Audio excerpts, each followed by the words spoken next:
Bener. Jadi ketika masalah itu kan cuma ada di pikiran kalian kan.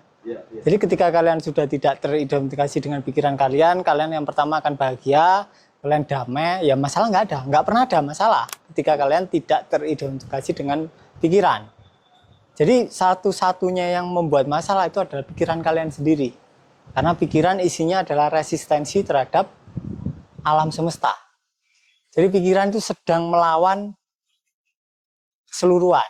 Jadi yang sebagian sedang melawan keseluruhan. Nah, kalau kalian mengira diri kalian adalah pikiran, ya semuanya jadi masalah. Bahkan kolam air yang berisi ini juga jadi masalah buat kalian kalau kalian teridentifikasi dengan pikiran.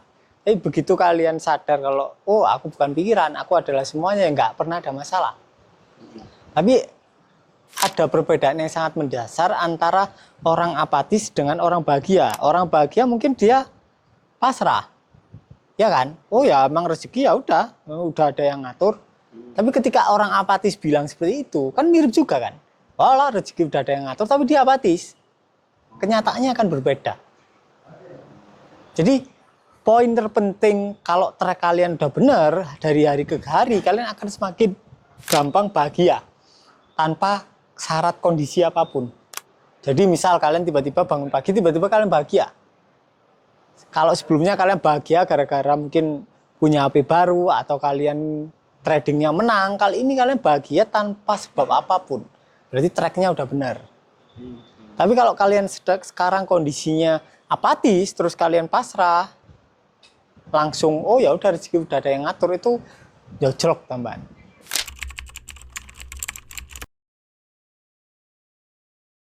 Agak beda dengan menyerah.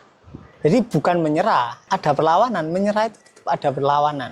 Jadi beda antara menyerah dengan menerima. Kalau menyerah itu kita kayak oh ya udahlah gitu. Kalau kita menerima ya oh ya udah enak. Tapi kalau menyerah itu kayak kita memisahkan diri dari sekitar. Tapi kalau kita menerima, kita itu menjadi ruang bagi segala sesuatunya. Makanya namanya letting in. Dengan letting in, kita menjadi lebih besar dari apa yang kita terima. Tapi dengan letting go, kita melepaskan, kita menjadi lebih kecil dari objek yang kita lepas. Akhirnya akan seperti itu. Kita akan kecenderungan untuk melepas. Which is secara metode benar, ketika kita terus melepas, akhirnya kita semakin kecil, dan hilang. Akhirnya kita melingkupi semuanya. Aslinya sama. Tapi biasanya orang akhirnya lari ke terjebak ke ingin melepaskan. Ketika kita ingin melepaskan, akhirnya kita muncul resistensi terhadap realita itu. Ya kan? Kalau kita menerima, ya kita nggak ada keinginan untuk melepaskan. Trikinya di situ.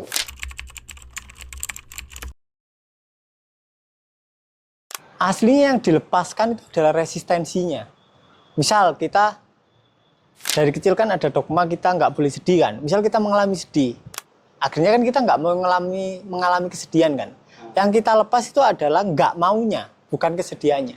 Ketika kita melepaskan nggak maunya, kesedihannya akan teralami secara total. Kemudian kita menjadi ruang bagi kesedihan itu. Kemudian udah selesai. Ketika kita menerima emosinya pelan-pelan, kesedihan itu akan lenyap, berubah menjadi kedamaian, berubah menjadi cinta, berubah menjadi kebahagiaan. Jadi cara untuk keluar dari masalah adalah memasuki masalahnya sepenuhnya. Sehingga akhirnya kita sadar kalau masalah tidak pernah ada sejak awal. Jadi ketika orang Mbak Pon ditanya, Mbak, sampean nggak duwe masalah? Ya benar, ketika kalian benar-benar sadar, konstan sadar, masalah nggak pernah ada. Nggak pernah nganggap itu masalah, nggak pernah. Kayak misalnya, halah gini aja wis. Kalian suami istri nih, kalian capek habis pulang kerja, kalian pingin nge-seks. Istri kalian nggak mau karena dia juga capek. Itu pun jadi masalah buat kalian, ya kan? Betul. Padahal ya bukan masalah juga kan? Ketika kalian tidak teridentifikasi dengan pikiran ini kan, ini kan cuma bisikan kan. Misal kalian ditolak istrinya, aku nggak mau pak, capek. Pikiran langsung rame, jancuk lagi, gak seneng aku rek, pasti anak selingkuhan nih, pasti anu. Nah, kesalahan kita adalah percaya terhadap suara di kepala kita. Sekarang tak kasih contoh lah. Kita itu seringkali menganggap pikiran kita itu seperti pelatih romansa kita. Kita menganggap bahwa apa yang dikatakan oleh pikiran itu adalah benar 100%. Padahal enggak benar kan? Jadi cukup disadari, didengarkan saja. Suaranya didengarkan. Jadi kayak Mbak Pon ya benar, tapi dia ada di state yang benar-benar bahagia, damai. Tapi ketika menyerah dipraktikkan oleh orang yang apatis, ya dia tambah delosor. Ya jadi dia perlu menerima rasa apatisnya, diselami sampai pelan-pelan dia jadi bahagia. Kemudian dia pasrahnya itu otomatis. Jadi ada perbedaan mendasar antara berusaha pasrah sama pasrah itu sendiri. Berusaha menyerah sama menyerah itu sendiri. Kalau apatis dia berusaha menyerah. Dia nggak mau ngurusi lagi. Jadi beda banget. Jadi perlu apa ya? Intinya kalau kalian berada dalam state apa namanya? Apatis, kalian tidak akan bisa memahami Mbak Pon. Mbak Pon hanya bisa dipahami oleh orang yang berada dalam state yang sama. Atau mungkin Mbak Pon perlu nurunin state-nya ke apatis pura-pura, kemudian dia nemenin. Oh, kamu harus gini gitu. Tapi kalau dia berbicara dari state yang damai ya tidak akan bisa dipahami oleh orang yang tanya, nggak mungkin. Jadi kalaupun misal aku kalau menjawabkan juga lihat orang-orangnya kan. Nggak mungkin tak jawab dipukul rata sama. Dipukul rata nggak mungkin. Jadi lihat orangnya. Kalau orangnya percaya santet ya tak arahin ya kamu disantet gara-gara kamu sendiri. Tapi kalau orangnya nggak percaya santet, kayak udah mulai sadar, udah bahagia nih, nggak ada santet Pak, pasti gitu.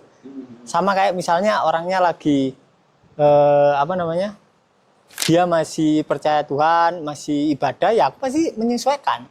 Tapi kalau orangnya udah tahap sadar dan mulai tidak begitu terikat, ya aku jawab nggak ada.